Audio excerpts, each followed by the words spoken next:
All right, guys, this is Crazy Kev here. I'm here with my man, Francis Fire Marshall. Francis, how we doing, my man? I'm good. How are you doing? I'm doing good, man. I can't complain. And Francis, man, it's been a little bit since we've seen you in the cage. I mean, talk to us a little bit more about how the injury is kind of doing and what's maybe next for you here in 2026. Yeah, it's been almost a year now so far. I fought in March, and then I could have fought in May, but I had a little bit of a knee injury from that fight in March, so I couldn't take that. I was recovering that injury, and then I got booked for August 2nd against Bashy, which I think would have been a great fight.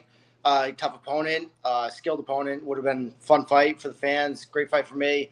But then second week of training, tore some cartilage in my rib, so I wasn't able to train for like 6 weeks. So I had to recover that, and then ever since I've been back in the gym, training hard, waiting to get an opportunity to get back in the cage, and I'm really hoping soon. I was wanting to push for the end of 2025 to get something in December, but that wasn't able to happen. And now, I mean, I've been trying as soon as possible. January 1st and February, March. So hopefully, I mean, March the earliest I think is going to happen, unless something pops up on short notice. But if not March, then April. Hopefully, no longer than April, man. I'll be pretty upset because it's been, like I said, it's been a year in March. It'll be. Yeah, no, it's definitely been a long time, but glad you're healing a lot better and everything's been going smooth. And now you mentioned Austin Bashy is like a guy that you potentially are about to face. I mean, is that a matchup you maybe want to have again, or maybe there's somebody else? I mean, talk us a little bit more about that. Yeah, I mean, if they send me the contract with his name on it, I'll sign away and take that fight again. If it's somebody else's name, it doesn't matter to me. It's just another fight. If I want to be the best in the world, I got to beat everybody. So whoever they put in front of me, I'm ready to go. Nice. Now, with that being said, man, I mean, talk to us a little bit more about training and everything like that. I mean, obviously, you train at a great gym. I mean, talk to us a little bit more about your training partners and who's kind of helping you out for 2026 right now. Oh man, training partners is like second to none. Last week I was able to spar 5 rounds with Movsar, #1 featherweight in the world. Should be getting a title shot, but he's not. On top of that, I train with Grant Dawson a lot. He's top 15 lightweight. Train with Dakota Bush a lot. He's always helping me out.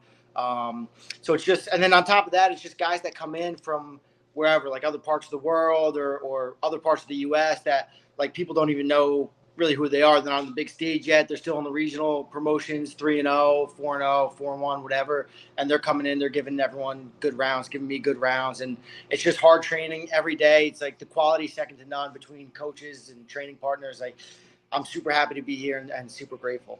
Yeah. Now, obviously, you mentioned Movsar, who I think is hopefully preparing for a fight soon. And now, with training with a guy like him, I mean, what's maybe some of the best advice you might have gave you, or maybe some things that you might have learned training with a high level guy like him? Man, it's just always push yourself. It's like you see him working, he does the training sessions, and then he's always doing something extra. And then it's just like I try to, every time I go with him, I'm trying to pick his brain after, like, hey, how did this feel? How was I doing there? How did you do this? How did you do that? And he's always super open and super helpful. He's not, trying to keep secrets to himself. He's spreading information, helping me get better, helping other guys get better. And at the end of the day, that helps him get better. So the better I get, the better I could give him rounds and he could excel as well. So he's just a great training partner, a good person to be around and learn from.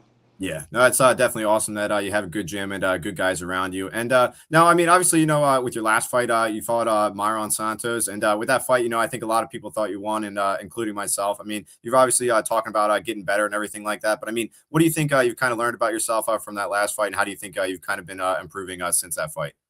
I think just being able to pull the trigger a little more. That's been one of the biggest lessons I think from that fight is maybe scoring a takedown a little earlier on in the rounds instead of kind of waiting till the end. And, I didn't have huge opportunity to open, like the third round took him down. I think maybe 20 seconds left, not a huge opportunity to switch the round and score big damage. So I think just being able to pull the trigger a little bit earlier on whether it's a takedown or a combination, and then being able to get more time on top and work. And I feel like since that fight, I've gotten from the bazooka fight to that fight, I think I got 10 times better. From that fight to now, I think I got another 10 times better. So it's just like I keep getting better and improving and improving. I think the next fight's really going to show. Yeah, no, we're definitely looking forward to seeing you come back in 2026. And now when it comes to 2026, I mean, what are maybe some of your goals that you might have for your career coming up? Just to go in there, first is to get a fight. That's a big goal. But after that is just to perform to the ability that I know I can, like I did in the last fight. Like, perform to the ability that I do in the room, in the gym, and not like shell up, I guess, as much. Not that I shelled up last fight, but like, I guess maybe I kind of didn't attack as much as I should have after, the second, third round. Maybe I should have opened up more and been a little bit more offensive. So it's just to show new improvements, to start getting some finishes. That's a big thing. Like, I don't want to just be going to decisions every round, every fight. I want to be able to start finishing guys, whether that's with knockouts, ground and pound, or submissions, and just, start putting these guys away and taking it out of the judges' hands. Yeah, no, I definitely think that's important for sure when it comes to your career. And now you mentioned a couple of these decisions that you might have had. I mean, you've had like 3 fights that have gone to like split decisions. I mean, what's that kind of like emotionally to like kind of like be in the cage, hear that judge's call, because, you're only like 1 call away from like potentially having a lot more wins in the UFC. I mean, talk to us a bit more about that. Yeah, I mean, the first one was with Gomez. That was a super, super tough split decision. That was my first pro loss. First losses in my fighting career, amateur and pro.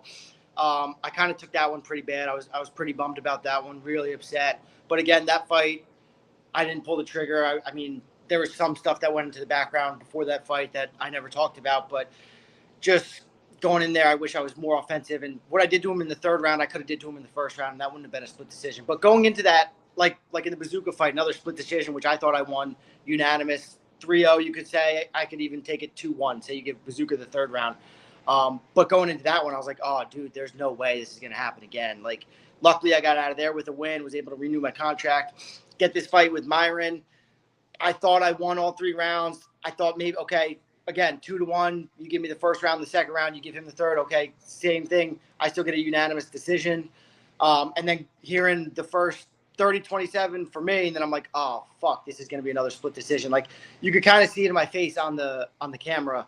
And then just hearing the next 2 results, it's just really like you feel like you did everything you could have done, and then it's just like not gets taken from you. And in the judges' eyes, they thought he won, which is, their perspective. So they're the ones that really matter. But it sucks. It's just something I got to work on and take it out of their hands of getting split decisions. Maybe be more dominant, or like I said, start finishing these guys and putting them away to take it out of their hands. Right. No, I definitely think that's a good mindset that you kind of have. And now with the Gomez fight, you mentioned there was some stuff going on. Were you injured or anything like that going into that fight? Was that what you're kind of alluding to? Yeah, I never really talked about it, but it was like 6 weeks before the fight. I hurt my hand sparring. So my coach was kind of like, yeah, maybe we shouldn't do it. And I was like, no, fuck that. Like, Max Holloway didn't spar for his whole camp against, I think it was Cater when they fought during COVID. And I was like, I sparred so many rounds so far in my whatever short career, like, I'll be all right. So I just feel like I went in there, and without sparring for 6 weeks, it took me a little bit to get the timing and the range back, which looking back now was kind of probably a mistake, which is kind of one of the reasons why I pulled out of the Bashi fight. It was like, maybe I could be able to fight in 6 weeks, but I'm not going to be able to train for 6 weeks. And I can't go into this fight without training, especially coming off a loss. I can't drop another 2 in a row in the UFC and then be looking at getting on the chopping block. Yeah, no, I definitely think that's a smart mindset for sure. And definitely think taking care of yourself is important. Absolutely. And now another thing I was curious about as well, too. I mean, you kind of mentioned you would like to maybe return in like March or April. I mean, the UFC, they usually go to like Newark, New Jersey. I mean, would you maybe want to kind of be featured on that card? Have you heard anything about that as well, too, for them coming back in 2026? I haven't heard anything about that, but it would be great to be featured on there. Like, if they have it in May or June, that'd be awesome. But I would definitely want one before that, whether it's March or April. And then, as long as I'm healthy, quick turnaround and then fight in Newark, it would be super cool. But I think with fighting in your hometown, though, or like home state, comes like a lot more, not pressure, but just like a hassle. You get a lot more people like, hey, like, you got tickets for me. Can you get me this? Can you get me that? And it's like, part of that's kind of a pain in the ass. Whereas on the fighter side, like, you don't want to deal with that shit fight week. I kind of just want to like get locked in, get the weight down, make weight, and go fight. Like, it's kind of it's a blessing, and I wouldn't say curse, but it's just another thing to put on the list that you have to deal with fight week. Yeah, no, that's definitely an interesting perspective for sure. And now when it comes to like your fighting career, obviously, you fought a little bit now for the UFC. I mean, what was maybe your favorite location that you might have fought at so far? Orlando was the best. My debut, big arena, like the hotel they had us at was amazing. It was like a resort. It was great. So that was like a crazy first experience. And then it was Apex. And then I got to fight T-Mobile again, which I really did like. I love the arena over the Apex for me. Nice. No, I definitely think that's definitely a good one for sure. And now I'm curious what your take is with this one. I mean, obviously, you fought Isaac Dolgarian a little bit early in your career, and now he's having all that controversy. I mean, what do you kind of think about him and everything that's kind of going on with him at the moment? Man, I think he's a really good fighter. I can't speak on anything that happened in that. What did happen, what didn't happen, I have no idea. I'm very far from the situation. I don't talk to him. I'm not close with him at all. But all I can say is he's a very skilled fighter, very good fighter, and I think he could be a top 15 high level guy, top 10 even. So hopefully, all of that stuff's not true. I don't know him too much on a personal level, so I don't really want to speak on it too much. Yeah, no, fair enough. I definitely think that's a good way to kind of put it for sure. And now, obviously, you're a beast and whatnot in the cage, but I mean, what do you kind of like to do outside the cage when you're not in there training and fighting, man? That's a tough question. I don't really like my life. Pretty much consists of just training at the gym and then coming home and relaxing. When I go back to New Jersey, I kind of to visit family and my girlfriend and stuff. I take some time away from MMA training and kind of just I run a lot. So I guess that's like one of the things I kind of like running and getting kind of longer distance miles in. But then when I'm here, like I'll train and then come home and play video games at night if I have free time. So I guess that's my hobby. There you go. And now, obviously, you mentioned you like to do a little bit of running. I just saw on your Instagram story, I think you were just banging out 12 miles. I mean, how do you kind of prep yourself, to kind of get those long distance miles? I mean, give us a little bit of advice for maybe someone that's like looking to get into running and kind of do what you're kind of up to. I think it's just all mentally. Like you kind of just got to do it, pull the trigger and go. Cause I've had countless times where like lace the shoes up and then you're just like sitting here like, oh, I don't want to do this. I don't want to, this sucks. And then you're kind of like looking at it as this giant mountain, like, oh my God, I got to go run 12 miles. Like this, it sounds like a lot, which it is, but you just chip away a little bit and you start going, okay, that's 3 miles in. All right. Now I'm 5 miles in. You give yourself like little markers and all right, halfway there, then turn around, go back. But I think a lot of it too is people try to start running and then they want to run as fast as they can in the beginning and then they kill themselves.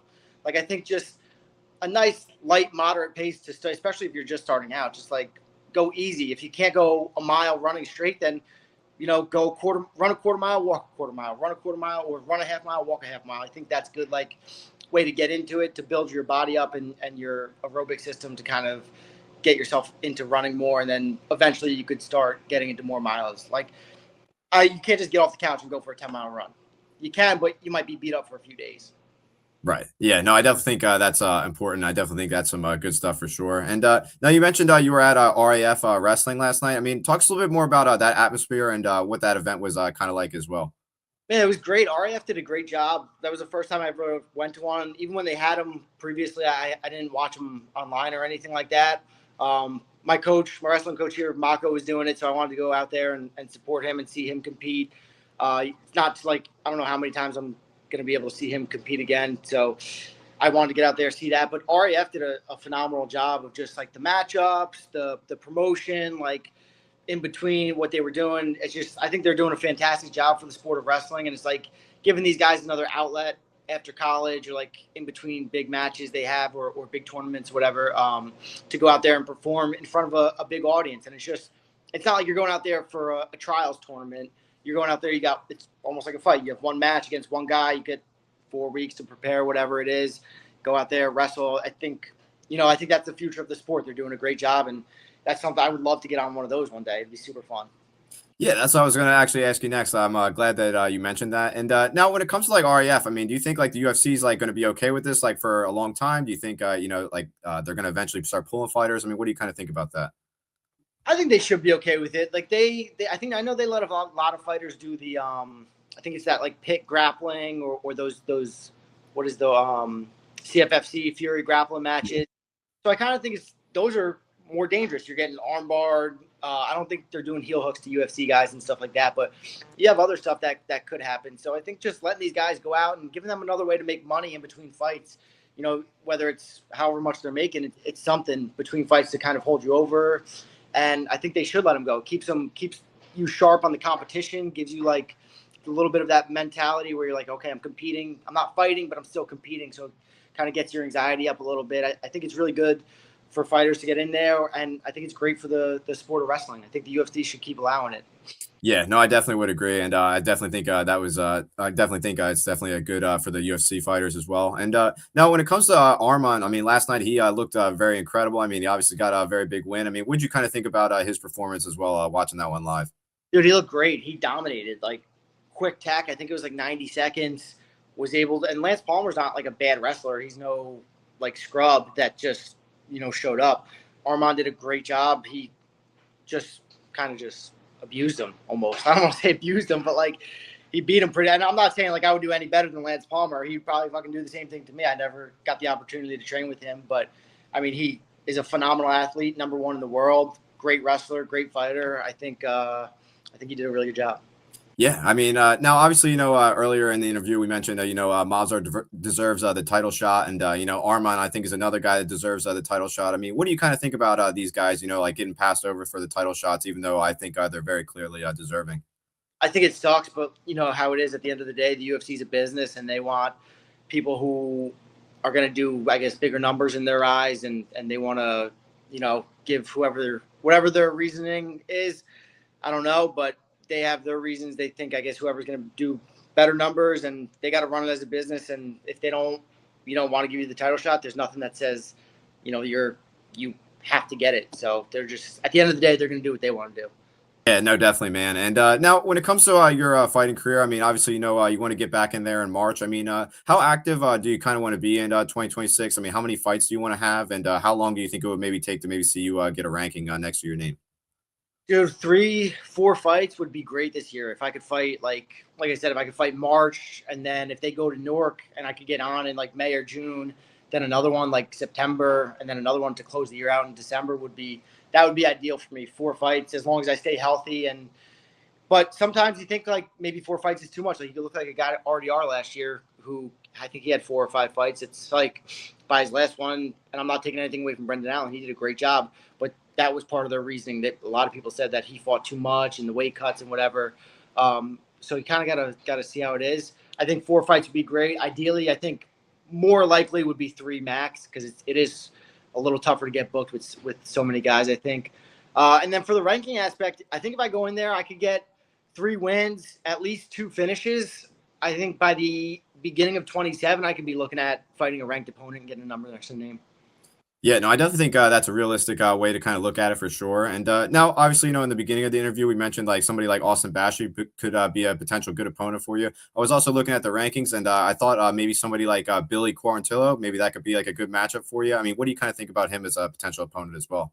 Yeah, that'd be great. I know he fought a bunch of tough guys. He's a tough guy himself from Buffalo.